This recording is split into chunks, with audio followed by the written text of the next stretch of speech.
Boa noite a todos. Mais uma noite de encontro com o professor Walter de Andrade, projeto Iniciação, de número 102. Boa noite. É com você, Gilberto. Olá, boa noite. Sejam bem-vindos. Mais um projeto Iniciação, nesse sábado à noite. Estamos ao vivo. Hoje estamos aí, nós três aqui, professor Walter, dando sequência, nosso programa especial de centenário com Helena Petrovna Vasco, feita aí pelo professor Walter. Boa noite, professor. Boa noite, meu irmão Gilberto Catira, meu irmão Carlos Nascimento, a todos os irmãos que estão presentes aqui no nosso encontro de todos os sábados. É uma grande honra, uma grande felicidade estarmos aqui reunidos novamente, né? Esse nosso programa, esse encontro, é destinado a dar a base filosófica e iniciática para aqueles que pretendem seguir o caminho da iniciação. Sempre dizendo, a iniciação, o projeto de iniciação, é o projeto mais importante que um ser humano tem para realizar na vida. A base desse programa nosso aqui, de todo sábado, os ensinamentos provindos da mestra Helena Petrovna Blavatsky e os ensinamentos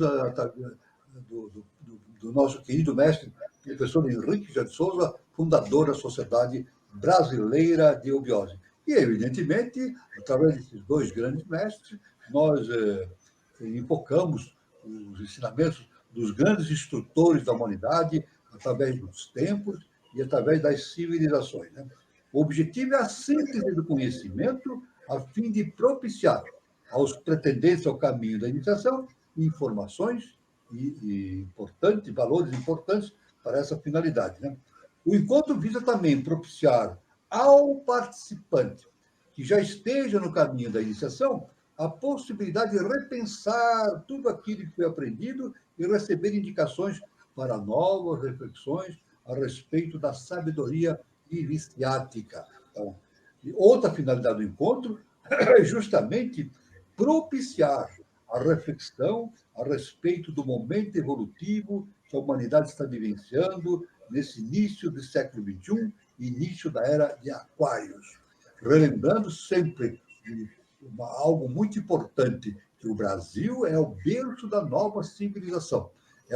Aqui do Brasil que vai surgir uma nova visão de humanidade. Isso já está determinado pela lei cósmica justa e perfeita, e o nosso mestre deixou isso bem claro nos seus ensinamentos.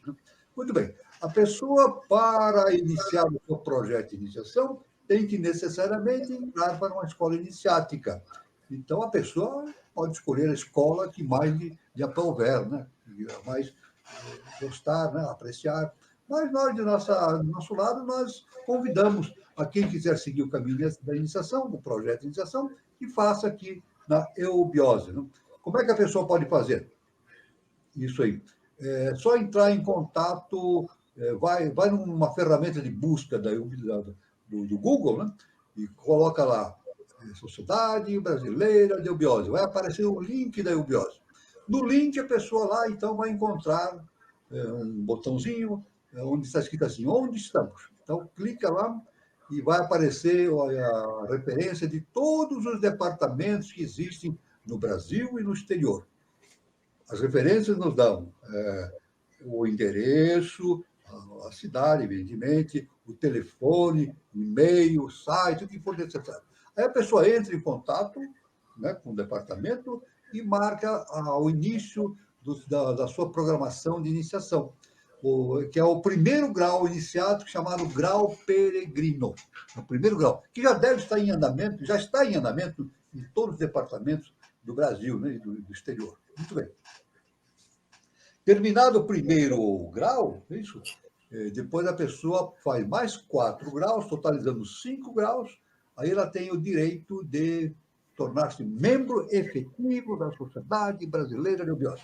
Aí pode participar de todos os eventos da sociedade, né, ritualísticas, palestras internas e externas, toda a programação, né?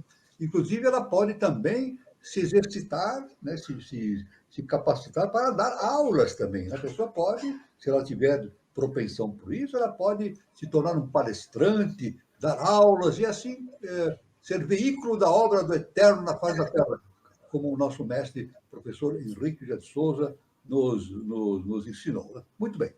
Nós estamos aqui no nosso programa, né? Justamente enfocando a Helena Petrovna Blavatsky, Vida e Obra. É isso?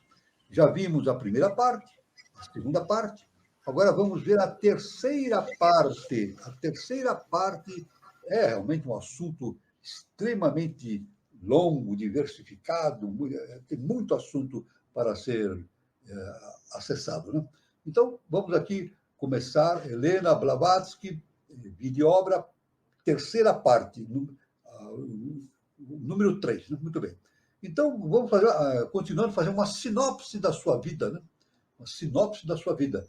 Helena Petrovna Blavatsky foi uma das figuras mais notáveis dos últimos 25 anos do século XIX. Nos últimos 25 anos do século XIX, ela foi uma das pessoas mais notáveis no mundo da iniciação, né? No mundo dos conhecimentos transcendentais na Terra. Ela abalou e desafiou de tal modo as correntes ortodoxas da religião, da ciência, da filosofia e da psicologia, que é impossível ficar ignorada. Foi uma verdadeira iconoclasta, quer dizer, quebrando ídolos, mitos, né? Que não corresponde à tradição iniciática, né? Foi uma verdadeira iconoclasta, ao rasgar e fazer em pedaços os véus que encobriam a realidade. Mas, porque estivesse a maioria presa às exterioridades convencionais, ela, Blavatsky, tornou-se alvo de ataques e injúrias, pela coragem e ousadia de trazer à luz aquilo que era blasfêmia revelar. Lenta, mas seguramente, os anos se encarregaram de fazer-lhe justiça. Apesar de todos esses ataques, ela considerava-se feliz por trabalhar a serviço da humanidade e deu prova de sabedoria ao deixar que as futuras gerações julgassem a sua magnífica obra. E o mais importante, ela mesma afirmava que foi ela que escreveu os livros e as obras, não foi ela que fez isso tudo. Ela diz que ela foi um veículo dos mestres, né? de hierarquias superiores, ela foi veículo desses mestres para difundir esses conhecimentos. Inclusive, ela esteve em contato no Tibete, com os mundos internos no Tibete e assim por diante, né? Viajou pelo mundo inteiro, foi uma coisa maravilhosa a vida de Blavatsky. Né? Helena Petrovna Hahn, que inicialmente era o nome dela, né? Nasceu prematuramente à meia-noite de 30 para 31 de julho, 12 de agosto, pelo calendário russo, de 1831, em era um nome difícil, né? Ekterinoslav, na província do mesmo nome, ao sul da Rússia.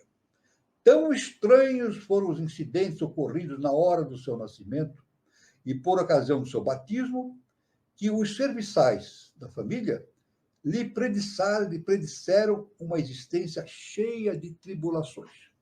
Então, as pessoas que serviam os interesses da família, vendo o nascimento dela de uma maneira tão diferenciada das outras crianças, eles sentiram que ela teria enormes dificuldades na vida. E realmente isso acabou acontecendo. Né?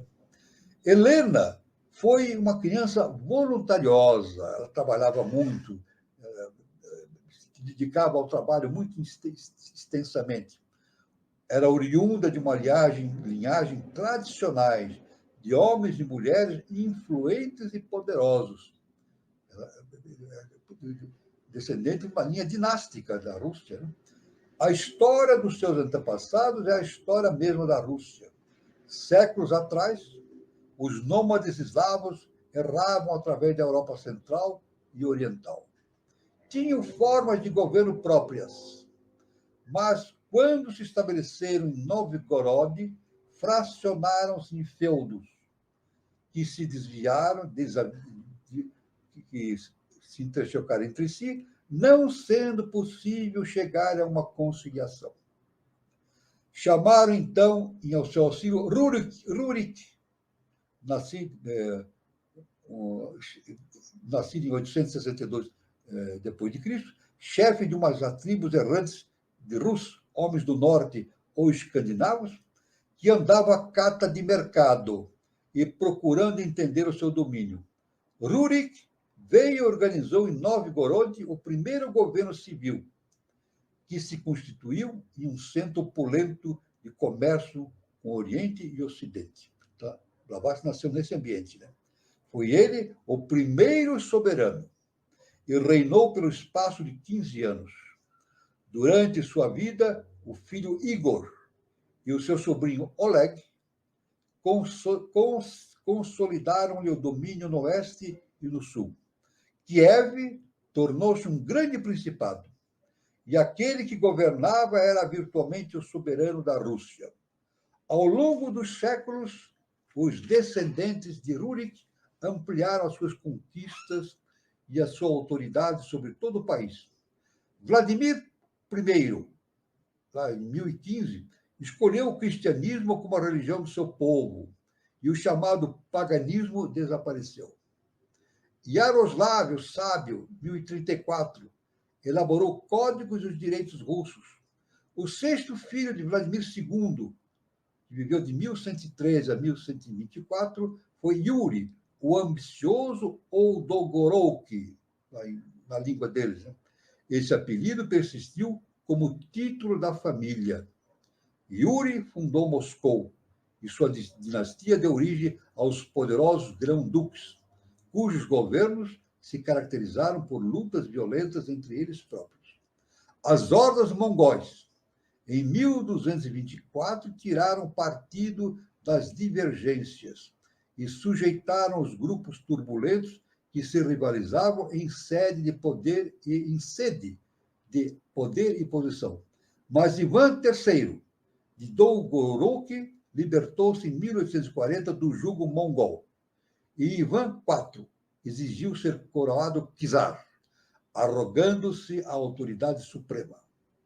Com a morte de seu filho, terminou a longa e brilhante dinastia dos Dolgorouki, mas a família ainda exercia influência nos dias dos Romanov, até a morte da avó da senhora Blavatsky, a talentosa e culta princesa Helena Dolgorouki, que se casou com André Mikhailovich Fadeev, o mais velho da linhagem, Dolgorouki, do qual os czares Romanov eram considerados um dos ramos mais nobres.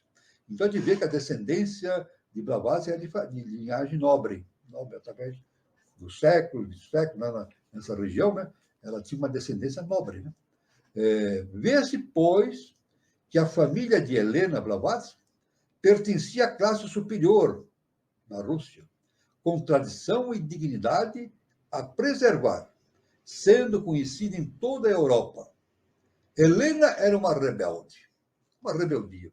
Aliás, o nosso mestre diz, o nosso mestre afirma que todo iniciando é um rebelde. Né? A rebeldia é fundamental no processo de crescimento do autoconhecimento.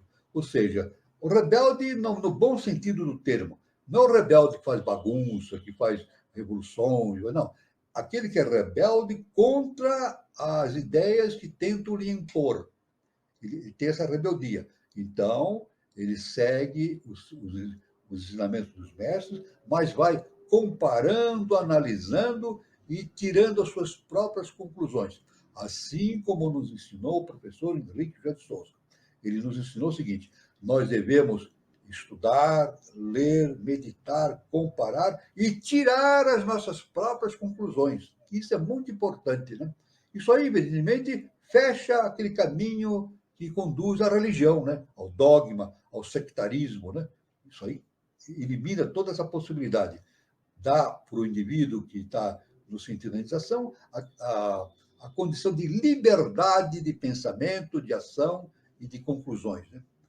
Helena, como dissemos, era uma rebelde e, desde a infância, sempre manifestou desprezo pelas convenções, o que não a impedia de compreender que as suas ações não deviam molestar a família, nem ferir a honra. Isso ela tinha cuidado, né? Que isso, essa rebeldia não afetasse a sua família. Ela tinha perfeita noção dessa responsabilidade que ela tinha. É um caso dela particular, né? Por isso que aqui o nosso trabalho, nossa apresentação é vida e obra de Helena Blavatsky, né? Então, isso aí ela admitiu e colocou-se à disposição do Eterno, não é isso, para realizar tudo aquilo de importante no sentido de levar conhecimento para aqueles que necessitam esses conhecimentos para a sua iniciação. Né? Muito bem. Seu pai, o capitão Peter Ham, descendia da velha estirpe dos cruzados de Mecklenburg, os Rothenstein-Ham, em virtude de, aos 11 anos de idade, haver perdido a mãe, mulher inteligente e devotada à literatura, Helena passou a adolescência em companhia de seus avós, os Faddeev, e um antigo e vasto solar de Saratov, que abrigava muitos membros da família e grande número de criados e servidores, por ser seu avô, Faddeev, governador da província de Saratov. Veja só, então, a importância da linhagem dela. Ela vinha de uma estirpe nobre, né? E fundou todo o processo de organização social naquela época. Né? A natureza de Helena estava fortemente impregnada de uma inata capacidade psíquica. Ela tinha uma capacidade psíquica extraordinária, de tal modo que constituía a sua característica predominante. A parte psíquica dela era muito forte. Depois nós vamos analisar isso com detalhes. Né? A capacidade psíquica dela era uma coisa extraordinária. Ela se dizia, e o demonstrava para todos, né? Dotada da faculdade de comunicar-se com os habitantes de outras esferas, ou seja, da espiritualidade, né? De seres desencarnados, né? Ou mundos invisíveis, sutis, e com os entes humanos que consideramos mortos. Essa potencialidade natural foi posteriormente disciplinada e desenvolvida. No início, ela praticava muito usava muito essas qualidades, né? Ditas sobrenaturais, mas são qualidades psíquicas profundas, né? Mas, com o tempo, ela foi abandonando isso e foi se dedicando ao trabalho de disseminar o conhecimento para a humanidade a respeito da ciência iniciática das idades. Né? Sua educação recebeu a influência da posição social da família e dos fatores culturais tão imperantes. Assim, ela hábil poliglota, ela falava várias línguas e tinha excelentes conhecimentos musicais também. Conhecia música muito bem, né? De sua erudita avó, herdou o senso científico e a experiência. Da sua avó, ela herdou essa capacidade de pensar cientificamente, de analisar, de comparar, de meditar, né? E partilhava dos pendores literários que pareciam correr nas veias da família. Então, a sua família tinha dons literários e ela veio com essa capacidade também literária muito forte. Né? Em 1848, agora, começa uma parte particular dela, de extrema importância, que ele definiu, inclusive, o nome dela, né? Blavatsky. Né? Em 1848, veja só, com a idade de 17 anos, Helena contraiu matrimônio com o general Nicéforo Blavatsky, governador da província de Erivan, que era um homem já entrado em anos. Ela tinha 17 anos. A literatura não indica quantos anos ele tinha, mas com certeza mais de 50 anos, no mínimo. Né? Com certeza mais de 50 anos. E ela, com 17 anos. Antigamente era assim. Né? Antigamente os casamentos eram feitos através de contratos, de interesses das famílias. Né? As famílias nobres sempre fizeram isso, né, através dos séculos. Né? E aconteceu com a Helena Blavatsky também. Ela casou-se, não por uma escolha dela, né? Por uma decisão familiar. Ela, com 17 anos, seu marido, um general com mais de 50 anos, né? Ela casou-se, então, com ele. Né? Existem muitas versões sobre a razão desse casamento, que não foi do seu agrado. Ela o demonstrou desde o primeiro momento. Isso é importante. Ela não ficou satisfeita com isso. Não lhe agradou. Helena não agradou a Blavatsky esse casamento, que foi uma decisão familiar, né? Isso não lhe agradou. Olha só o que aconteceu agora, uma coisa importante. Após 3 meses, abandonou o marido e fugiu para a casa da família, que a encaminhou ao pai. Aos 3 meses de casada. Então, ela nunca teve uma relação conjugal com esse homem, esse general. Isso é importante. Ela nunca teve um encontro conjugal com homem e mulher, né? Com o seu marido. Né? 3 meses abandonou o marido. Ela mesma decidiu isso. Né? E foi para a casa do seu pai. Receando ser obrigada a voltar para o general Blavatsky, que era o nome do marido dela, tornou a fugir. Fugiu novamente, no caminho. E durante vários anos correu o mundo em viagens cheias de aventuras. Veja só. Veja bem, como o nosso professor Henrique José de Souza nos ensinou e ensina, né? Nada acontece por acaso. Ela recebeu do general Blavatsky o nome, que ela se casou com ele, recebeu o nome Blavatsky, que teve uma importância muito grande na configuração do seu trabalho, né? Ela tornou-se Helena Blavatsky. Então, foi o que o general, que não chegou a coabitar com ela, lhe forneceu, né? O sobrenome, Blavatsky. E, além disso, esse casamento que não lhe agradou, lhe fez com que ela abandonasse a família. É isso? Abandonasse a casa do pai, dos familiares, e começou a percorrer o mundo, conforme o professor Henrique José de Souza nos ensinou e ensina. Nada acontece por acaso. Isso não acontece por acaso. A lei cósmica justa e perfeita que estava encaminhando Blavatsky no sentido de realizar o seu projeto cósmico na face da Terra, né? E durante vários anos percorreu o mundo em viagens cheias de aventuras. Olha só que coisa impressionante, né? O pai conseguiu comunicar-se com ela e fez remessa de dinheiro. O pai mandou dinheiro para ela em determinado momento. Ao que parece, manteve-se ela à ausência da Rússia o tempo suficiente para poder legalizar a sua separação do marido. Então, ao que parece, ela legalizou essa separação, né, oficialmente, né? Legalizou essa separação do marido. Né? Mas ela continuou usando o nome do marido, do general Blavatsky. Né? Por isso que é Helena Blavatsky. Né? Em 1851, Helena, agora senhora Blavatsky, ou HPB, como a gente chama, né? A gente, para resumir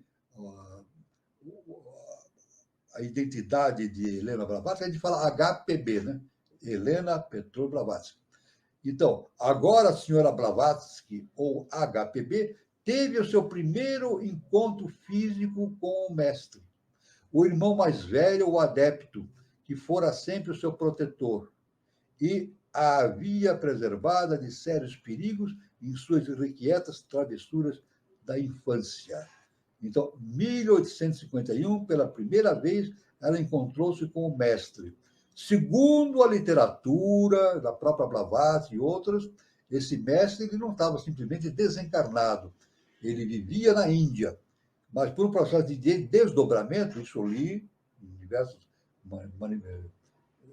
comentários, né? Ele desdobrava-se e vinha em direção de Blavatsky para conversar com ela. Né? Seu mestre estava encarnado na Índia. Né? A partir desse momento, passou ela a ser a sua fiel discípula desse grande mestre, né?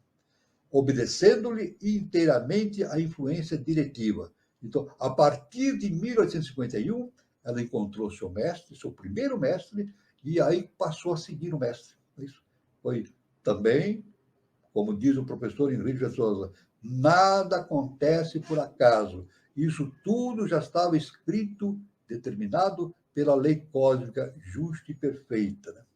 Sob a orientação desse mestre, do mestre, aprendeu a controlar e dirigir as forças a que estava submetida em razão de sua natureza excepcional. Ela tinha natureza psíquica extrema, né? Ela produzia fenômenos, né? Comunicava-se com o ditas almas dos mortos, etc. Né? Mas ela agia de maneira assim intempestiva, né? Não tinha controle no início sobre isso, né? E o mestre, esse mestre, que ela encontrou em 1851, lhe ensinou todos os mecanismos e as ações que ela devia fazer para não ficar subjugada a esses procedimentos transcendentais psíquicos, né? Então, de dominada, ela passou a ser dominante desses processos e usou de maneira bastante inteligente e adequada, né? Essa orientação conduziu-a através de várias extraordinárias experiências nos domínios da magia e do ocultismo. Olha só, esse mestre, pronto, chegou o momento que é claro que a HPB era a mestra, né? Nós chamamos, dentro da ciência iniciática, nós chamamos a HPB de a mestra Helena Blavatsky, né? Era a mestra, mas especificamente ela mesma declarou que ela estava a serviço do Eterno na face da Terra. Ela servia de veículo para aqueles mestres que estavam nos mundos hiperfísicos ou desdobrados aqui, mesmo encarnados, desdobrando-se e falando com ela. Então, isso foi muito importante na vida dela. Ela aprendeu a receber mensagens dos mestres. Veja bem, aprendeu a receber mensagens dos mestres e a transmitir aos seus destinatários, e a enfrentar valentemente todos os riscos e incompreensões no seu caminho. Logo de início, ela percebeu que o seu trabalho de difusão, o seu trabalho de trazer esses conhecimentos para a face da Terra, ser veículo, o seu trabalho de difusão desses conhecimentos e a sua condição de ficar exposta às perseguições, às contrariedades do ser humano, ela acostumou-se a isso. O mestre lhe ensinou como fazer isso na parte humana, a fim de vencer todas essas limitações.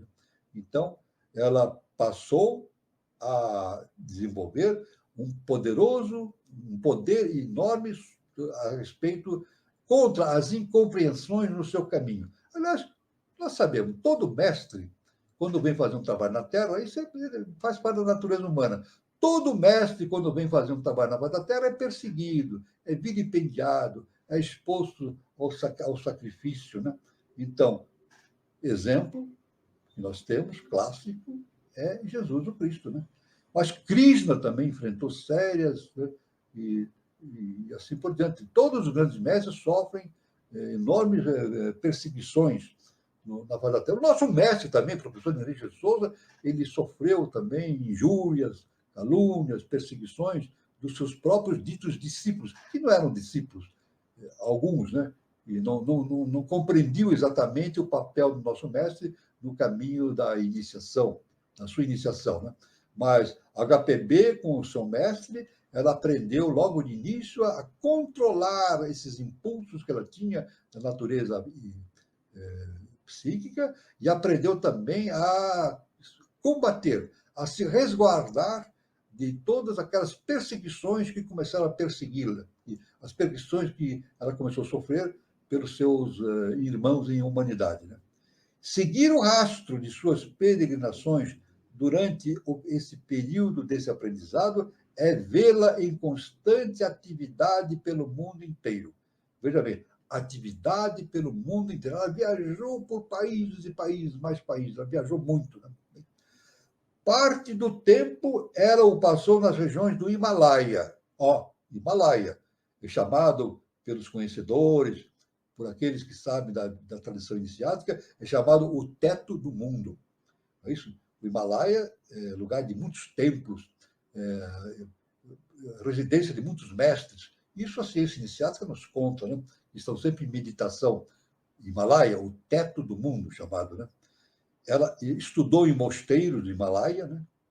Onde se conservavam os ensinamentos de alguns dos mestres mais esclarecidos e espirituais do passado. Então, a gente vê que na história dela, na sua biografia, está presente está constante a sua presença nos mosteiros e templos do Himalaia.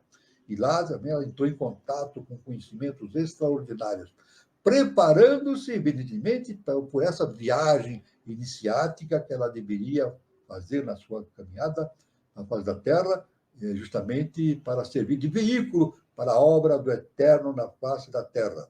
Estudou a vida e as leis dos mundos ocultos, assim como as regras que devem ser cumpridas para o acesso a eles. Como testemunho desse estágio de sua educação esotérica, deixou-nos uma primorosa versão de axiomas espirituais em seu livro A Voz do Silêncio. Veja bem, justamente ela deixou um livro extraordinário. Isso nós dizemos, né? Sempre que uma pessoa entra no caminho da iniciação, no projeto de iniciação, nós não orientamos, damos uma ideia que é muito importante que a pessoa leia este livro, A Voz do Silêncio, de Helena Blavatsky. O que é a voz do silêncio? Justamente é a voz que vem quando nós entramos em silêncio. A nossa personalidade é muito barulhenta. É isso? Tem muitas ideias, muito egoísmo, muitos trabalhos que não pertencem ao caminho da iniciação. Então, a nossa personalidade é muito barulhenta. Para que nós possamos ouvir a voz que vem do alto, das hierarquias, da divindade, em suma, é necessário fazer com que a personalidade fique em silêncio, entre meditação. Então, esse livro, A Voz do Silêncio, ensina justamente como a pessoa deve fazer para entrar em silêncio, para ouvir a voz superior. Por isso que o livro chama-se, com toda a claridade possível de um título, o livro chama-se A Voz do Silêncio. Em 1873, Helena Blavatsky viajou para os Estados Unidos da América, a fim de trabalhar na missão para a qual fora preparada. Pronto, aí está. Nesse momento, ela foi para os Estados Unidos, em 1873. E alguém de menos coragem, a tarefa havia de parecer impossível. Uma pessoa comum, isso é evidente, né? Os que os mestres fazem, uma pessoa comum não pode fazer. A gente vê, uma pessoa comum poderia fazer o trabalho que Jesus fez, que Siddhartha Gautama fez, que Krishna fez? Não. E que Helena Blavatsky fez? E que o professor Henrique de Souza fez? Não. Somente um mestre realmente pode fazer esse trabalho, porque ele tem que ter um tremendo domínio sobre tudo, né? Inclusive o domínio referentemente à sua posição de encarar de frente aos ataques vindos dos seus irmãos em humanidade. Mas, nos Estados Unidos, era uma russa desconhecida e rompeu no movimento espiritualista que então empolgava tão profundamente a América, e em menor escala em muitos países. Devemos dizer que nessa época já estava circulando os trabalhos justamente do espiritismo, né? Do Allan Kardec. Né? Inicialmente, o Allan Kardec veio, o mundo estava muito mergulhado no materialismo de Augusto Comte. Augusto Comte determinou, pelas suas ideias, que a ciência acadêmica deveria somente seguir as ideias acadêmicas e científicas e não admitir a existência de Deus. Então, o mundo tornou-se muito materialista no início do século XIX. E, justamente, foi por isso que Allan Kardec veio e rompeu. Foi o primeiro rompimento com essa barreira, né? Ele veio, Kardec, e mostrou, não é assim. Existe o plano físico denso e o plano espiritual. Existem seres desencarnados e nós podemos entrar em contato com eles. E eles podem entrar em contato conosco, né? Deixando aberto aquela imagem de que o universo não é somente o nosso nível físico denso. O universo é constituído por muitos níveis vibracionais, espirituais. É claro que, com Allan Kardec, isso se espalhou pelo mundo, né? Pelo mundo ocidental, pelo menos, né? E principalmente nos Estados Unidos. Então, a referência nos diz que os Estados Unidos estava vibrando com essas ideias do Kardec, foi justamente quando Helena apareceu nos Estados Unidos, para dar seguimento a esse processo, desse empurrão inicial que Kardec havia dado para a humanidade, né? Então, os espíritos científicos ansiavam por descobrir o significado dos estranhos fenômenos e se defrontavam com dificuldades para abrir caminho em meio às numerosas fraudes e mistificações. Uma parte da ciência, dos cientistas, estavam interessados em realizar estudos, né, para verificar exatamente a realidade ou não desses fenômenos espirituais, espiritualistas ou espíritas, como se diz, né? Muitos se dedicaram a esse estudo, né?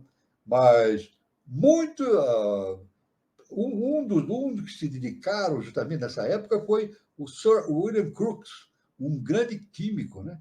Um grande químico. Ele desenvolveu a sua atividade para estudar a questão da materialização de espíritos, né?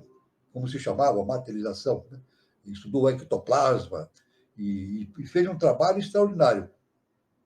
Interessante que esse trabalho não é aceito, não foi aceito e não é aceito pela ciência. Mas William Crookes, ele ganhou o Prêmio Nobel de Química. Ele ganhou o Prêmio Nobel de Química, né? E a Rainha Vitória, na Inglaterra, lhe deu o título de Sir William Crookes, veja só. E muitos, veja bem, todo mestre é contrariado, né? Muitos disseram que ele foi enganado, né? E nos seus trabalhos científicos, ele foi enganado pelos espíritas que o cercavam, né? Agora, veja bem, enganar um prêmio Nobel da Paz, da Paz de Química, enganar um prêmio Nobel de Química é uma coisa que não cabe na nossa cabeça, né? Não enganou nada, ele fez um trabalho de lei. E até hoje a ciência não aceita ainda. A ciência não aceita. Mas um dia o mérito desse trabalho será dado para William Crookes, realmente na dimensão em que ele merece. Então, os Estados Unidos estavam nesse ponto, nessa época, né? Nós citamos 1873, né? Com essas ideias espiritualistas circulando, muitas ideias na cabeça, os cientistas preocupados com isso, e ela, então, aparece Helena Petrovna Blavatsky nos Estados Unidos. Olha só, nada acontece por acaso. Ela estava ali justamente para realizar um plano divino de expansão desses conhecimentos na consciência dos seres humanos. De duas maneiras, tentou Blavatsky explicá-los, esses fenômenos, né? Primeiro, pela demonstração prática de seus próprios poderes. Isso ela fez no início. Demonstração prática de seus próprios poderes. Ela tinha condições de levitar, de materializar, desmaterializar, tornar os objetos pesados. Ela tinha todas essas qualidades, né? De interferir nas leis, de dirigir todos esses processos físicos no sentido de produzir fenômenos extraordinários, né? E ela, como primeiro ponto, ela utilizou a demonstração prática dos seus próprios poderes. Em segundo lugar, afirmando que havia uma ciência antiquíssima, das mais profundas leis da vida, estudada e preservada por aqueles que podiam usá-la com segurança e no sentido do bem. Seres, em suas mais altas categorias, recebiam a denominação de mestres, embora outros títulos também lhe fossem conferidos, como os adeptos, chorrãs, irmãos mais velhos, hierarquia oculta, etc. Então, ela demonstrava seus poderes para chamar a atenção, mas também demonstrava publicamente que nós não estamos sozinhos na face da Terra. Os mestres nos cercam. Nós estamos cercados por mestres. E mestres que são projeções de hierarquias superiores, de planos hierárquicos superiores. E planos hierárquicos superiores derivados do eterno, né? Do imanifestado, de Deus, enfim, como a gente chama pela religião, né? Então, foi muito importante esse trabalho de Helena na difusão do conhecimento da ciência inicial das idades, que, naquele momento, era um enigma, né? Nós sabemos que muitos estudiosos se dedicavam ao estudo da Índia, né? os conhecimentos iniciados da Índia, do Egito, etc. Mas, a partir de Blavatsky, eles conseguiram se aprofundar mais ainda. A partir de Blavatsky, os estudiosos a respeito desses conhecimentos conseguiram se aprofundar ainda mais sobre esses assuntos. E podemos dizer que houve um link, uma ligação profunda entre esses conhecimentos do Oriente, no sentido de trazer esses conhecimentos para o Ocidente. Porque o Ocidente, devemos considerar o seguinte, o Ocidente é a base para a formação de uma nova civilização. Vamos repetir? O Ocidente, conforme ensinamento do professor Henrique José de Souza. Hoje, o Ocidente é a base para a formação de uma nova civilização. Por isso que o Ocidente recebeu toda essa base de conhecimento da Índia, do Egito e de outros países, tantos, né, que trabalhavam com essa questão do Himalaia, etc. Né? Então, para ser justamente o fundamento para o surgimento de uma nova civilização. E o Brasil está no centro desse fenômeno. Né? Tanto que, aliás, existe o próprio Espiritismo, tem um livro, né, escrito mediunicamente por Chico Xavier, né? Brasil, coração do mundo, pátria do Evangelho, coração do mundo. Né? Então, nesse livro também explica nitidamente, dentro do Espiritismo, a importância do Brasil no desenvolvimento rumo a uma nova civilização. E é claro que Blavatsky fazia esse trabalho, fez esse trabalho inicialmente também nos Estados Unidos, porque era um pilar que existia, Estados Unidos e América do Sul. Profundamente, mais evidentemente, o Brasil. Né? Esses dois polos, que o professor chama de missão Y, a missão Y. Né? Então, para ilustrar suas afirmações, HPB escreveu Isis Sem Véu, em 1877. É um livro, são 4 livros. Isis Sem Véu. É algo extraordinário, em 1877.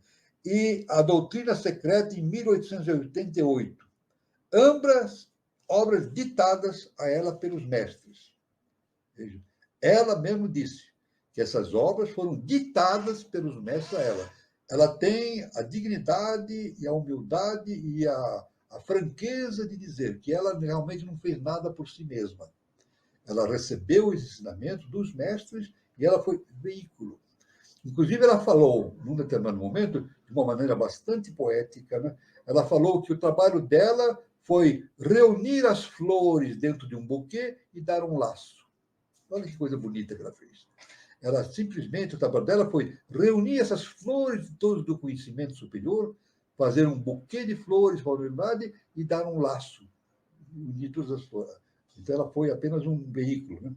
Em Isis Sem Véu, lançou o peso da evidência colhida em todas as escrituras do mundo, em outros anais contra a ortodoxia religiosa, o materialismo científico e a fé cega, o ceticismo e a ignorância.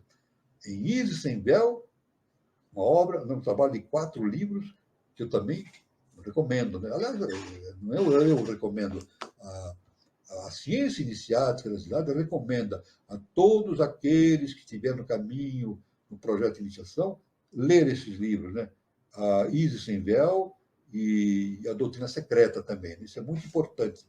E, evidentemente, essas obras foram colocadas no seio da humanidade justamente para enfrentar, para fazer frente à ideia religiosa dogmática, cética e, evidentemente, ignorante. Né? Então, o trabalho dela foi contra o ceticismo. Né? Aliás, devemos dizer que Isis Sem Véu. O que significa Isis Sem Véu? Isis significa Mãe Divina, o segundo trono. Então, Isis Sem Véu, o que é? É o segundo trono sem os véus. E é todo o caminho daqueles, todos nós na Terra, que caminhamos para o adeptado, nós temos que tirar esses véus do segundo trono e ir em direção da Mãe Divina, o segundo trono. Não? Então, esse livro fala sobre Isis Sem Véu. Foi recebida com agravos e injúrias, mas não deixou de impressionar e esclarecer o pensamento mundial. Ela foi muito perseguida, difamada, até hoje mesmo. Né? Recentemente eu vi um filósofo já falecido, né? um filósofo dizendo que ela foi uma enganadora. Isso na internet, né? Um filósofo falando, não vou dizer o nome da pessoa, né? Que ela enganou todo mundo, foi uma enganadora. Né? É claro que esse filósofo ele vai ter uma nova oportunidade em vida futura de reanalisar, ele vai ter uma outra reencarnação para ele reanalisar essa falha que houve na sua formação acadêmica, né? E repensar. Isso aí não acontece por acaso, né? Faz parte desse processo evolutivo. Né? Então, a ciência acadêmica, a filosofia é muito importante, mas nós devemos fazer uma correlação com a ciência iniciática das idades. Porque a nossa ciência acadêmica, a filosofia acadêmica, ela provém de ensinamentos superiores. Os cientistas e os grandes pensadores não são nada mais do que veículos que transmitem esses conhecimentos para o plano terrestre. Devemos dizer, existem gênios na face da Terra que fazem trabalho extraordinário? Existem. Gênios da música, gênios da ciência, gênios da filosofia, mas eles não fazem por si mesmos. Não fazem por si mesmos, eles são veículos. Então, ninguém inventa ou faz coisa alguma na face da Terra. Como Salomão, nosso mestre fala de Eclesiastes, né? Na Bíblia existe um livro chamado Eclesiastes. O nosso mestre se refere a este livro escrito por Salomão. E Salomão, numa das suas frases, ele diz: não existe nada de novo sob o sol. Tudo que existe na face da Terra existe como decorrência de projeção de arquétipos, de processos superiores, de padrões superiores que vêm para a Terra. Né? Então, o cientista, o filósofo, o pensador, ele não inventa coisa alguma e não faz coisa alguma, porque não há possibilidade. Ele apenas serve de veículo. Então, quanto melhor for a sua capacidade espiritual para ser um bom veículo, melhor será a sua capacidade para trazer esses ensinamentos de maneira bastante íntegra para a face da Terra. Isso é muito importante, esse conhecimento. Uma outra coisa que eu gostaria de lembrar também, eu sempre lembro esse fato, que esses livros todos, né? A Voz do Silêncio, A Doutrina Secreta, Isis Sem Véu, são livros difíceis, não são livros fáceis de ser lidos. Não vou dizer que são livros fáceis, não são livros difíceis de ser lidos. Mas, na maioria das vezes, isso aconteceu comigo e acontece comigo, né? A pessoa lê os textos e não entende. Então a pessoa fica preocupada, eu não estou entendendo o livro. E a pessoa pode ficar parada naquele ponto a fim de entender mais, de tentar decifrar. Não deve fazer isso. Se não entendeu alguma coisa, não tem problema, passa adiante, continua lendo. Porque aquele aspecto particular que ela abordou, não é o momento dela entender ainda. E, tudo bem? Não é o momento dela entender, mas inevitavelmente ela vai entender. Então a pessoa deve ir lendo o livro, vai lendo, o que for possível captar, capta, o que não for possível, deixa de lado, resguardar para uma nova pesquisa futura. Aí o conhecimento é permanente, né? A busca do conhecimento é permanente. Então, essa é uma regra básica que eu dou para aqueles que estão no caminho da iniciação. Uma outra coisa importante também é não se preocupar com os nomes, com as definições, com as datas, etc. Não. O mais importante no início do processo de iniciação é entender como as coisas funcionam. Então, entender a estrutura. Não vai entender profundamente, mas, de maneira geral, a pessoa pode ter uma visão inicial a respeito da estrutura do universo. Como funciona o universo? O universo manifestado, maiávico, essa relação que existe entre o mundo objetivo e o mundo hiperfísico, né? Mundo celestial. Isso tudo é muito importante, entender como as coisas funcionam. Depois, os outros fatos, os outros conhecimentos vão se adicionando cada vez mais, progressivamente, nesse processo de ampliação do conhecimento. São informações muito importantes que devem ser passadas para aqueles que estão ingressando no caminho da iniciação. Né? Quando a HPB foi enviada aos Estados Unidos, ela foi levada por quem? Pela lei cósmica, justa e perfeita. Ela foi levada pela lei cósmica, justa e perfeita, por Deus, se alguém quiser falar assim, para realizar seu trabalho nos Estados Unidos. Né? Então, quando a HPB, Helena Petrovna Blavatsky, foi levada aos Estados Unidos, um dos seus objetivos mais importantes consistiu em fundar uma associação que foi formada sob a denominação de Sociedade Teosófica. Então, aí começou. Sociedade Teosófica. Justamente, Sociedade Teosófica destinada para essa Sociedade Teosófica, né? Destinada para pesquisar e difundir o conhecimento das leis que governam o universo. A Sociedade Teosófica apelou para a fraternal cooperação de todos os que pudessem compreender o seu campo de ação e simpatizassem com os objetivos que ditaram a sua organização. Então, o principal lema de HPB, na formação da Sociedade Teosófica, foi justamente a cooperação fraternal entre todos os seres humanos, para compreender justamente a ação inerente ao conhecimento iniciático das idades. Esta fraterna cooperação tornou-se a primeira das 3 metas do trabalho da Sociedade Teosófica, as quais foram, durante muitos anos, enunciadas nos seguintes termos. A Sociedade Teosófica, conforme o trabalho de Helena Petro Blavatsky, foi baseada em 3 pilares, 3 fundamentos. Vamos citar agora esses 3 pilares. O primeiro fundamento, formar um núcleo de fraternidade universal na humanidade, sem distinção de raça, credo, sexo, casta ou cor. Sem distinção nenhuma. Sem qualquer distinção, inclusive de religião, qualquer coisa. Então, a fraternidade universal deve ser constituída sem limites, sem barreiras. Isso é o primeiro fundamento, o primeiro pilar de sustentação da Sociedade Teosófica. Né? O segundo pilar de sustentação da Sociedade Teosófica, conforme a HPB, fomentar o estudo comparativo das religiões, filosofias e ciências. Isso é fundamental. Estudo comparativo das religiões, filosofias e ciências. E isso, evidentemente, abrindo campo para o estudo comparativo da ciência acadêmica com a ciência iniciática. Não o que a ciência atualmente faz. Separar o que é iniciático de um lado, o que é científico, acadêmico de outro. Não é assim, não. Porque um dia a ciência acadêmica vai ensinar aquilo que a ciência iniciática ensina hoje. Não é verdade? Um dia a ciência acadêmica vai ensinar o que a ciência iniciática ensina hoje. Eu até brinco, né? Brinco não, eu estou fazendo uma coisa interessante, né? Que as universidades ensinarão no futuro aquilo que a ciência iniciática ensina hoje, o que a HPB ensinou, e o meu mestre e o professor Henrique de Souza ensinou, né? Eu até digo assim, para acentuar, né, que no futuro, né, espero que seja bem breve, né, no futuro, quando a ciência, as universidades estiverem bem conectadas com o conhecimento iniciático, com a Mãe Divina, provavelmente existirá uma cadeira para os alunos para ler os arquivos acásticos.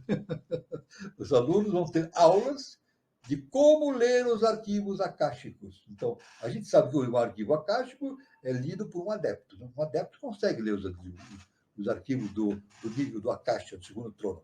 Mas é claro que isso aí depende do processo de instrução que esse adepto recebeu no caminho da sua iniciação. Muito bem. O terceiro pilar, estamos falando dos pilares da Sociedade Teosófica. Né? O terceiro pilar é investigar as leis inexplicáveis na natureza e os poderes latentes no homem. Olha só que interessante, que profundeza, né? Estudar as leis inexplicáveis da natureza e os poderes latentes no homem.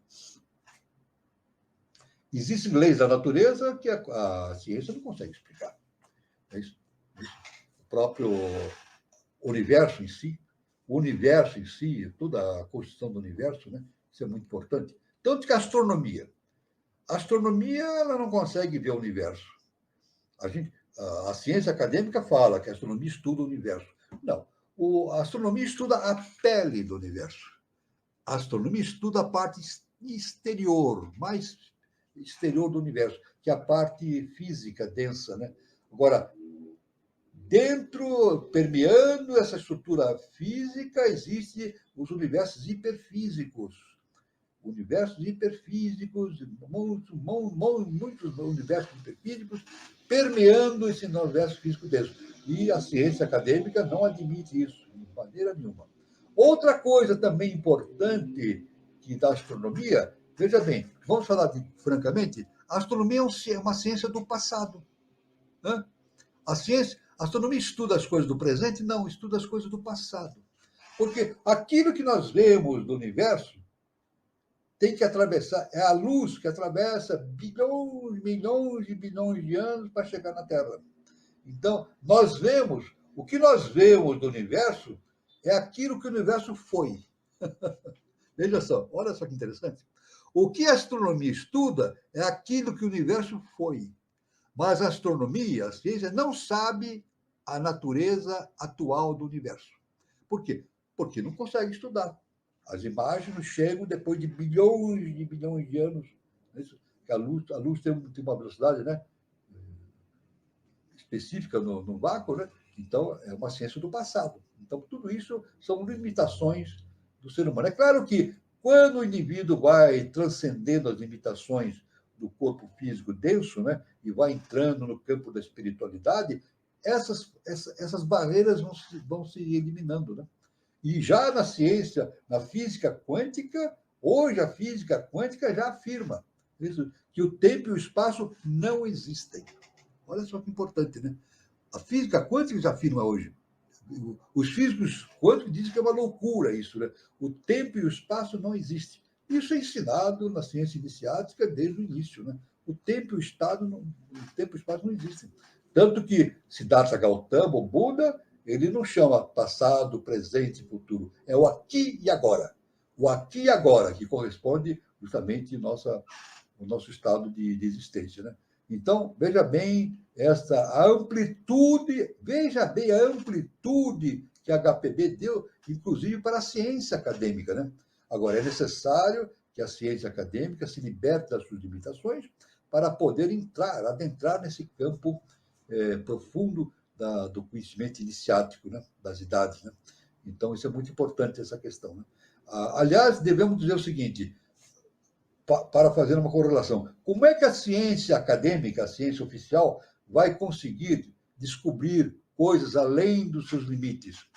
É através dos aparelhos? Através da matemática? Através das grandes conquistas da informática? Não, não é isso, não.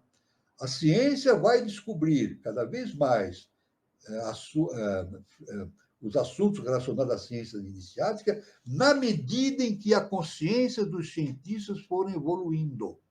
Ou seja, quando a consciência do cientista for evoluindo, ele vai se tornando cada vez melhor veículo para a consciência superior. Aí, então, existe a possibilidade de esses conhecimentos arquetipais, básicos do universo, sejam trazidos para a face da Terra. Então, é fundamental o desenvolvimento espiritual dos cientistas para a realização desse projeto todo, né? Não é um projeto de desenvolvimento, vamos dizer assim, das técnicas, da informática, não é isso está completamente fora. É o desenvolvimento da capacidade de entendimento interno, o conhecer a si mesmo, que vai nos possibilitar ampliar o conhecimento da ciência acadêmica em direção do conhecimento iniciático das idades, né? Foi recomendado à senhora Blavatsky que persuadisse o coronel Henry Steele Olcott a cooperar com ela na formação da sociedade. Era um homem altamente conceituado e muito conhecido na vida pública na América, né? Era um coronel. E tanto ele como Blavatsky, tudo sacrificaram em prol da realização da tarefa que os mestres lhe haviam confiado. Olcott conheceu Blavatsky num determinado momento. Conheceu Blavatsky. Isso é modo de falar. Eles se encontraram, nada acontece por acaso. A lei os reuniu num determinado momento.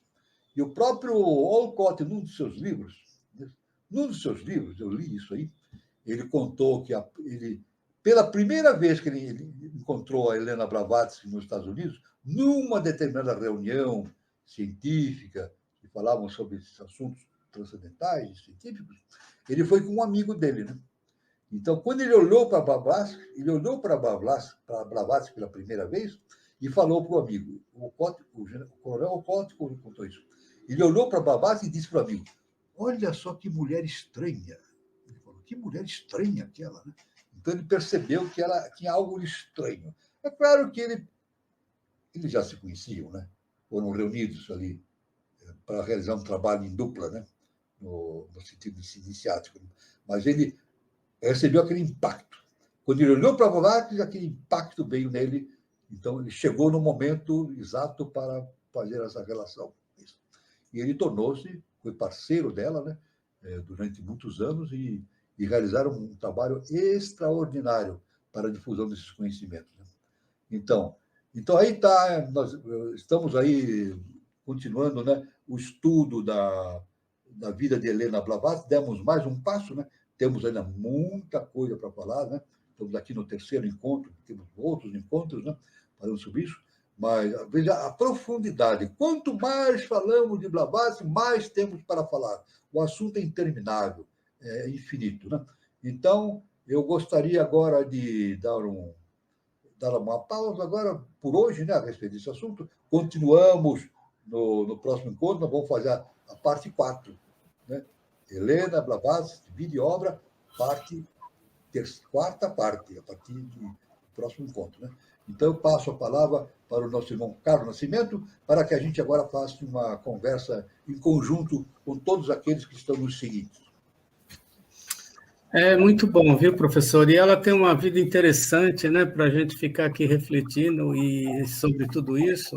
Uma parte que o senhor falou, que ela teve contato com o mestre, né, professor, da Índia, tibetano, que passou toda essa informação do Tibete para ela, né? E o Tibete tem uma ligação com a Índia muito forte, né? Toda a cultura hindu, né?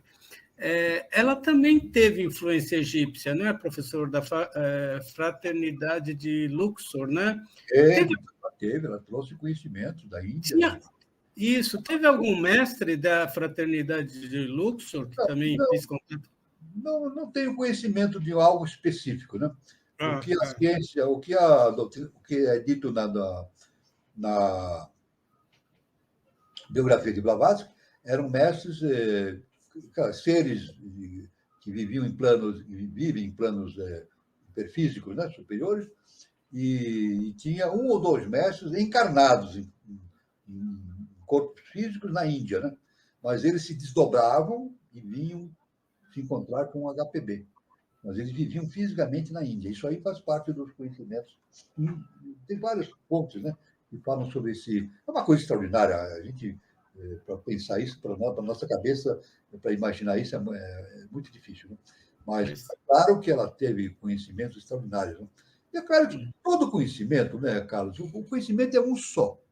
A gente fala assim, conhecimento do Egito, conhecimento da Índia, conhecimento de tal lugar, de Buda, etc. Mas o conhecimento é um só. Só que o conhecimento, quando ele vem trazido pelos mestres, né, ele vai tomando tônicas específicas para cada época, para cada povo, para cada situação. É isso? Então, como Jesus o Cristo, né? Jesus o Cristo, ele falou sobre... Ele falava baseado justamente na Bíblia, né? No Antigo Testamento de Moisés. Mas ele conhecia muito mais coisas do que estavam na própria Bíblia, né? Que Moisés deixou, né? Ele podia ter ensinado naquela época chakras, yoga dos chakras, meditação ritualística na Índia, mas ele não entrou nesse conhecimento. Ele fixou-se, como mestre, ele fixou-se exatamente na Bíblia, no Antigo Testamento. É isso? Por quê? Já foi difícil? Já foi difícil ser entendido? Imagine se ele viesse com outros ensinamentos. Né? Então, ele fez uma tônica, a tônica dele. E cada mestre vem com uma tônica específica. Né? Allan Kardec veio com aquela tônica. Né? O trabalho de Kardec foi um trabalho de lei, da lei cósmica justa e perfeita. Né? A lei que enviou a cósmica. Ele fez um trabalho específico para a Europa, que estava se ficando cada vez mais materializada. Depois veio o Blavatsky e deu aquela amplitude no conhecimento, né? Mas tudo isso vem dos conhecimentos superiores, que, no fundo, é a unidade, né? A unidade vem na diversidade, se mostra sob diversas aparências, né? Que são as tônicas. O nosso mestre fala isso, né? Sobre as tônicas que os mestres trazem em cada época, em cada civilização e assim por diante. É assim que nós podemos entender. Muito bom. Gilberto, você tem alguma colocação para fazer antes de passar para as perguntas? Oi, Carlos. Não, ainda não. Deixa eu só dar um recado aqui para o pessoal que está aí no chat. Tem bastante pergunta aqui já, né? O pessoal está comentando. Então, aproveitar, pedir para o pessoal curtir aí o vídeo, né? Você que está assistindo aí, deixa aí o seu joinha no like, né? No vídeo da transmissão. Mesmo recado de sempre, né? Manda aí a sua pergunta aqui no chat. Para quem está assistindo o vídeo gravado, a programação aqui gravada, né? Você pode deixar também a sua pergunta, se você não deixar aqui no chat, ou caso a pergunta não seja respondida, pode deixar aqui no chat, escreve aqui embaixo, né? Deixa aí o comentário. Esse comentário depois ele é trazido aqui ao ar, né? Em forma de tema, ou é respondido diretamente. Todas as perguntas que são colocadas aí, elas são respondidas pelo professor Walter, tá? E aproveita, se não for inscrito no canal, inscreva-se no canal para manter-se atualizado aí das atividades do canal. Sempre que tiver alguma atividade, você sendo inscrito com o sininho ali ativado, sempre que tiver uma atividade nova, você recebe essa notificação. Hoje à tarde, por exemplo, nós tivemos uma atividade aqui no canal, né? Foi uma apresentação lá do departamento de Santana, da eubiose, palestra do Luiz, foi transmitida, está aqui no canal depois da transmissão. Você que está assistindo aí, dá uma passadinha lá, uma palestra bem interessante, e foi transmitida lá do departamento Sumaré da eubiose, né? Então, um dia aí que não tem atividade, né? Não está na programação aqui do canal, mas quando você é inscrito, você recebe essa notificação e também nos ajuda aí a manter no canal, né? Manter aí a qualificação aqui na plataforma. Então é isso. Então vamos às perguntas aí, Carlos. Tá. Seguindo a sequência aqui de ordem, professor, tem a do Guazelli, que tem continuação. Todos os iluminados eram abastardos e terminaram pobres, né? Buda e os demais. Pois eles já sabiam que não vos inquieteis, pois o reino de Deus já está dentro de vós? Exatamente, isso é muito importante, esse conhecimento, né? Frequentemente, os mestres vêm de classes nobres, né? Descendentes de reis, abastados, né? Buda era filho de um rei, né? Era um príncipe, né? Mas ele foi mantido. Existia previsões de que ele faria um trabalho enorme na face da terra, né? E o seu pai, o rei, ficou sabendo disso e quis evitar isso, né? Não quis isso para o seu filho. Ele percebeu que o seu filho ia sofrer com isso, né? Aí ele enclausurou seu filho de maneira bastante confortável, né? Mas o seu filho ficou preso, ficou vivendo no palácio, nos jardins do palácio, e não entrava em contato com o mundo externo, né? Aí, num determinado momento, já na adolescência, Buda conseguiu escapar, foi para a rua e viu a humanidade como era e resolveu, então, seguir seu caminho. Abandonou o palácio e seguiu seu caminho iniciático, né? Então, isso é muito importante. O próprio Jesus, ele tinha sangue nobre, era descendente da casa de Davi.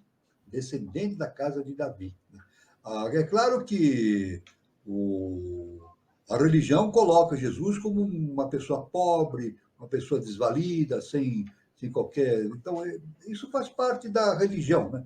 A religião faz isso de maneira... Eu não vou dizer se é certo ou se é errado, isso aí cada um vai interpretar a sua maneira, né? eu vou dizer assim, é o necessário, vamos dizer assim, é o necessário para que as pessoas aceitem determinados conhecimentos, né? Porque imagine dizer que Jesus era filho de reis, então isso aí não pegaria muito bem na cabeça daqueles que não são reis, né? Então, a religião preferiu dar uma aparência de pobreza para ele ter maior aceitação. Isso não é bem nem mal, é o necessário, né? É o necessário. Mas, via de regra, foram grandes. Que nem Akhenaton, né? Akhenaton, um grande mestre, né? E HPB, é claro que ela segue Akhenaton, né? O próprio Moisés trouxe o monoteísmo das ideias de Akhenaton. E Akhenaton, o que era? Era pobre? Não, ele era um rei. Era um rei, né? Então, a gente vê que não tem. Na verdade, no mundo objetivo, não existe esse descrédito que se dá, esse confronto entre pobreza e riqueza. A riqueza está dentro do indivíduo, né? Aí está, conforme nosso irmão Guazelli fala, né? A riqueza de Deus está dentro de nós, independentemente se o sujeito é rico, se é pobre, se é isso, se é aquilo. O que vale é o que ele tem dentro de si. Eu quero aqui também partir para novas perguntas, dar aqui as boas-vindas para a minha querida prima Márcia, e eu quero dar também boas-vindas, uma grande amiga que está presente aqui, a senhora Maria Estela. Muito obrigado pela presença, senhora Maria Estela. Muito obrigado. Uma é a Maria Lins, né? Maria Lins, e a outra, uma grande amiga minha, que é a Maria Estela. Eu falei para ela no programa, ela está presente. Muito obrigado, dona Maria Estela. Senhora Maria Estela. Muito bom, professor. Deixa eu ver aqui as perguntas. Tem uma do Décio aqui, ó. Professor, é possível pensar em um grande plano cósmico iniciado no século XIX com Allan Kardec e HPB e no século XX com JHS, no sentido de preparar-nos para uma nova era?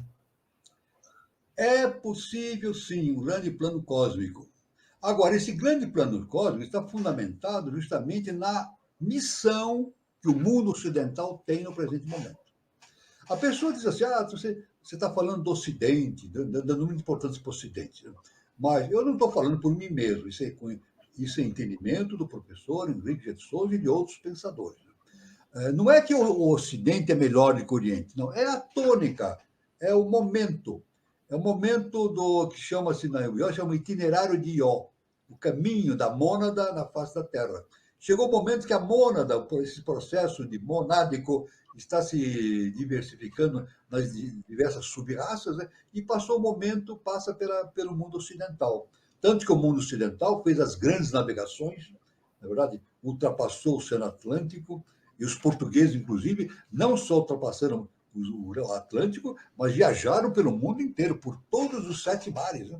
Os portugueses fizeram a primeira viagem pelos 7 mares, estiveram no Japão, na Índia, etc. Né? E importante, veja bem, é uma importância do mundo ocidental nessa questão. Né? E justamente a união, conforme o nosso mestre, o professor Henrique de Souza fala, da união da Europa com o mundo, o pensamento do americano, né? Das Américas. Né? Isso aí foi feito. Aqui na América também existia grandes conhecimentos dos incas, dos maias, né? dos astecas. Eles tinham grandes conhecimentos, grandes mestres estavam ali envolvidos nesse processo dessas civilizações, né? E não eram civilizações que estavam à toa ali, né? São provenientes de Atlântida, né? São civilizações provenientes de Atlântida, então vieram com aquele conhecimento, né? Assim como a raça ariana, que está no caminho, na trajetória de Ió, também é proveniente de Atlântida, né? Simbolizada hoje pela quinta raça-mãe, a raça ariana, e simbolizada pela quinta sub-raça, que é a raça teutônica. Então, é possível, sim, pensar num plano cósmico no Ocidente. A gente pode relacionar Kardec dando aquele impulso inicial no conhecimento, fazendo aquela ligação entre o mundo objetivo e o mundo espiritual. Aí vem HPB, trabalha lá atrás aquele grande conhecimento dos mundos internos, da Índia, do Egito, dos mundos internos, inundou o mundo ocidental de conhecimento que antes não havia esse conhecimento no mundo ocidental. E depois vem o nosso mestre, professor Henrique José de Souza, justamente no sentido de fazer a síntese. Isso a gente pode ver, ele faz uma síntese de tudo isso e justamente nos fala sobre o terceiro milênio, sobre o período do Avatara Maitreya, e nos fala a respeito do Brasil como pátria do Avatara Maitreya e berço da nova civilização, não é isso? Isso tudo é muito importante. Veja só a responsabilidade que nós brasileiros temos nesse momento, né? Nós brasileiros temos uma responsabilidade muito grande, cósmica, de realizar esse trabalho eterno na face da Terra. Então, o nosso irmão Décio, é possível, então, estabelecer essa linha de ligação entre Kardec, HPB e JHS, no sentido do esclarecimento da humanidade a respeito desses fatos, desses conhecimentos transcendentais. O Guilherme Guazelli coloca o seguinte: Elon Musk saiu da África do Sul, foi aos Estados Unidos e se preocupa com o Brasil. Existe um componente no... Eu não sei se ele está se referindo ao itinerário de Ió. Veja bem, eu não vou entrar em detalhes a respeito desses assuntos, mas eu digo que todos os seres humanos têm um papel a desempenhar. Não é isso? Uns de mais popularidade, outros menos, né? Tem gente que trabalha em segredo, mas esse trabalho em segredo tem um profundo significado na importância disso, né?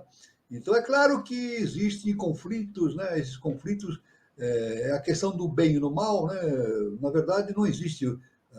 Se entendendo a polaridade, não é o bem e o mal, assim, o necessário, né? Então, conforme o nosso mestre nos informou, nós vivemos agora um novo Pramanta. Pramanta quer dizer uma relação entre a consciência superior e a consciência física mais densa, né? Produzindo atrito, choque. E esse atrito gera luz. Isso é chamado de Pramanta. Então, isso aí, todos nós temos uma missão na face da Terra. A nossa missão é servir de veículo, né? Agora, cada um exerce a sua missão de acordo com o seu conhecimento específico, né? Agora, nada acontece por acaso. Cada um vai realizar aquilo que a lei determinou que ele realize, né? E mostrou as portas, né? E cada um vai realizar a forma que entende, e às vezes comete enganos, comete acertos, mas uma coisa é certa, uma coisa básica: todos responderão karmicamente, ou respondem karmicamente por suas atitudes. Vamos repetir? Todos respondem karmicamente por suas atitudes. Então, é claro que nem Jesus nos indicou e nos ensinou. A quem muito foi dado, muito será pedido. Eu vou repetir isso. Jesus nos ensinou. A quem muito foi dado, muito será pedido. Então, cuidado com aqueles que têm muito, porque muito será pedido. Aliás, Jesus também falou o seguinte: aquele que nada tem, até isso lhe será tirado. Eu não estou inventando, está no Evangelho. Mesmo aquele que nada tem, até isso lhe será tirado. Ensinamento do nosso excelso mestre Jesus o Cristo.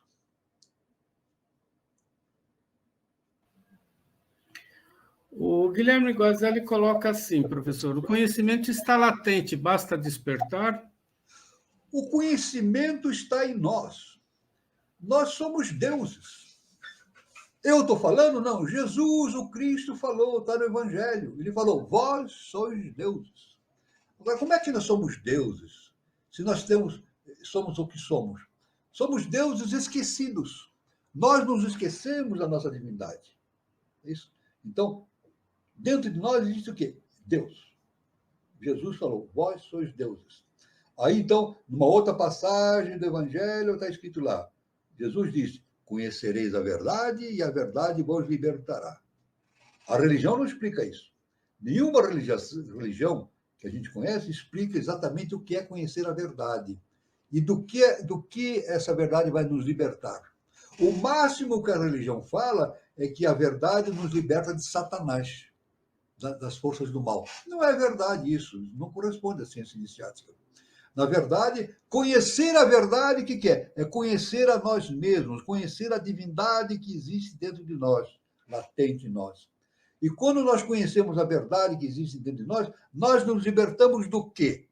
Essa é a resposta. Nós nos libertamos de nós mesmos. Nós nos libertamos de nós mesmos, da nossa personalidade.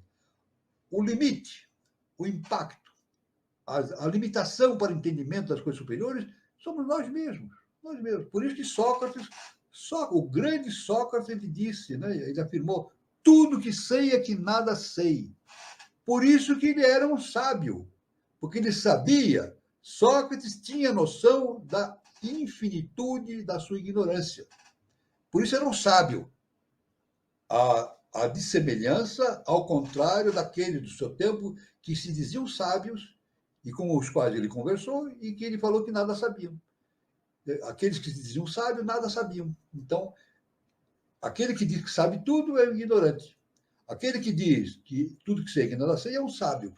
Então, sabedoria é considerar a sua própria ignorância, mas considerar a potencialidade que tem em direção da infinitude, de alcançar um estado supremo de evolução. E isso Deus nos possibilita. Deus, a porta que Deus nos abre está sempre aberta para que nos tornemos algo superior no nosso processo evolutivo espiritual. Muito bom, professor. Eu vou passar uns recados da nossa próxima roda de conversa. Então, na terça-feira, agora, dia 23 de abril de 2024, terça-feira, no mesmo horário, às 20h40, a nossa roda de conversa terá como tema Águas das Terras Altas da Mantiqueira e São Lourenço. Então, todos nós sabemos que a cidade de São Lourenço fica na Serra da Mantiqueira, né? E é uma instância mineral, e o tema será debatido por Sálvio Albenor e Sidney Augusto. Eles vão falar sobre o símbolo da vida e fonte do turismo de São Lourenço, Minas Gerais.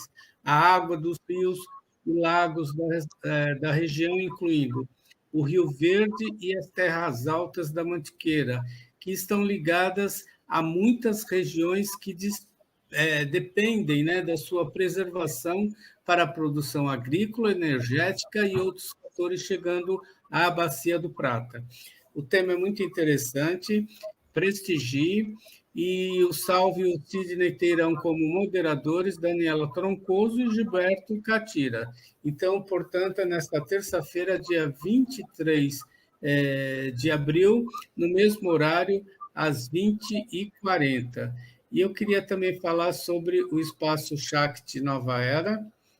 O Espaço Shakti Nova Era, que é o Centro de Terapias Holísticas, tem sua matriz na cidade de São Lourenço, Minas Gerais. Quem estiver passando por São Lourenço, sul de Minas, o endereço está aí, Praça Helena Jefferson de Souza, 31, anexo 1. Para mais informações, temos aí o WhatsApp, prefixo de São Lourenço 35 997566874, e o endereço no Instagram, @Shakti Nova Era. Lembrando também que temos mais 3 endereços fora de São Lourenço, um em Brasília, no departamento da Eubiose de Brasília, e 2 aqui em São Paulo, no departamento do Sumaré e Santana. Então, o recado é esse. Deixa eu ver se tem algum comentário, alguma pergunta. Bom, professor, eu não vi mais nenhuma pergunta, eu só sei que o pessoal já está agradecendo aqui, tá? Pela aula. Eu acredito que o senhor foi tão didático, tão bom, que todo mundo não teve dúvida, né? Eu queria somente fazer aqui um comentário a respeito da minha amiga, dona Maria Estela. Ela falou assim, a riqueza é uma das provas mais difíceis na Terra. A riqueza é uma das provas mais difíceis na Terra. Mais difícil da Terra. Então, a pessoa, a gente vê geralmente aqui no mundo, né? A pessoa quer ganhar na loteria, quer ficar rico, né? Quem não quer, né? Aí, se eu perguntar, você quer ganhar na loteria? Todo mundo quer ganhar na loteria, ganhar milhões e milhões de reais, etc. Mas é uma prova difícil, prova difícil. Por quê? Porque uma pessoa, de repente, eu não estou dizendo que é ruim ganhar na loteria, não estou dizendo que é ruim ganhar na loteria, não estou dizendo isso, né? Mas é uma prova difícil. A pessoa, por exemplo, ganha na loteria bilhões, ela pode fazer muita coisa boa, pode gerar empregos, pode gerar saciar a fome de muitas pessoas, gerar coisas maravilhosas, mas também pode fazer muita bobagem, não é verdade? Ela pode, com dinheiro ganhando na loteria, pode fazer muita bobagem e aumentar o seu karma tremendamente. Então, aí a dona Maristela falou isso, é uma verdade absoluta, né? Então, não é a riqueza ou a pobreza que define, né? A riqueza é o que está dentro de nós, Deus. A riqueza é aquilo que existe dentro de nós. Por isso que a gente pergunta assim, a gente pergunta para uma pessoa, você quer ser feliz? Todos dizem, eu quero ser feliz. Quem ser feliz? Todo mundo quer ser feliz. Mas a felicidade consta no seguinte, olha, isso é um conhecimento iniciático. Feliz é aquele que nada precisa. Aquele que nada precisa é ser feliz. Que nem Jesus, por Jesus. Jesus precisa de alguma coisa de nós?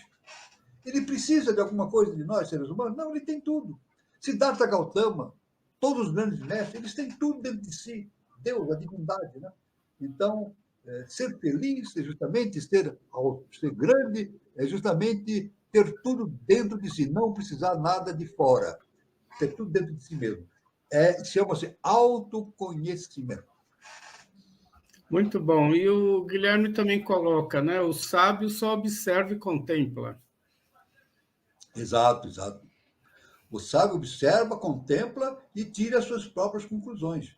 Mas ele sabe, o sábio sabe do infinito da sua ignorância. Ele sabe disso, né? Tudo que sei é que nada sei, como Sócrates afirmou, né? É verdade. Bom, professor, o pessoal está agradecendo bastante, né? A Estela também fala em causa e efeito sempre. Isso, é o karma, a lei do karma, né? A lei do karma, né? A Eva Rocha desejando boa noite a todos. Bom, eu acho que, em termos de pergunta, a gente não tem mais, né? Eu não estou vendo mais nada aqui, não, viu? Eu também não estou vendo, professor. É que o tema é tão fascinante, né? A história de Helena Blavatsky. O tema é fascinante, realmente. É extraordinário, né? E é impressionante, né, professor? Eu digo, cada vez que eu leio um livro desse, eu vou confessar uma coisa para vocês. Cada vez que eu leio uma obra dessa iniciática, parece a primeira vez que eu estou lendo. É impressionante. Cada vez, por exemplo, as obras do nosso mestre, o professor Henrique Souza, quando eu leio, parece que a primeira, já li muitas vezes, mas parece a primeira vez que eu estou lendo, porque eu estou tirando outras conclusões e assim por diante, porque o conhecimento ele vai se expandindo, né? Vai se expandindo. E o interessante é o casamento, né? Que só serviu para dar um nome para ela, né? Blavatsky. Exatamente. O casamento foi o nome Blavatsky, deu um nome forte, né? A lei que faz, a lei decidiu isso e o casamento foi para dar um nome forte para ela, né? E o interessante é que ela era uma moça nova, né? E ela era uma pessoa destemida, né? Ela saiu peregrinando pelo mundo e com a cara e a coragem e desbravou. Exatamente. E desbravou não só o mundo, mas como muitos conhecimentos, né? Que ela trouxe à luz da humanidade. Blavatsky é uma pessoa extraordinária, extraordinária. É isso aí, professor. A última pergunta do Guilherme. Última pergunta, podemos dormir? Claro. Guilherme, claro que pode, Guilherme. Vamos dormir sim. Vamos dormir sim. Eu quero desejar um bom final de sábado a todos. Guilherme, bom sono para você, Guilherme. Bom sono para o Guilherme e desejar um bom domingo aí para todos vocês. Terça-feira tem roda de conversa aqui no canal Conexão 3005 e até o nosso próximo encontro no sábado. Boa noite. É com você, Gilberto.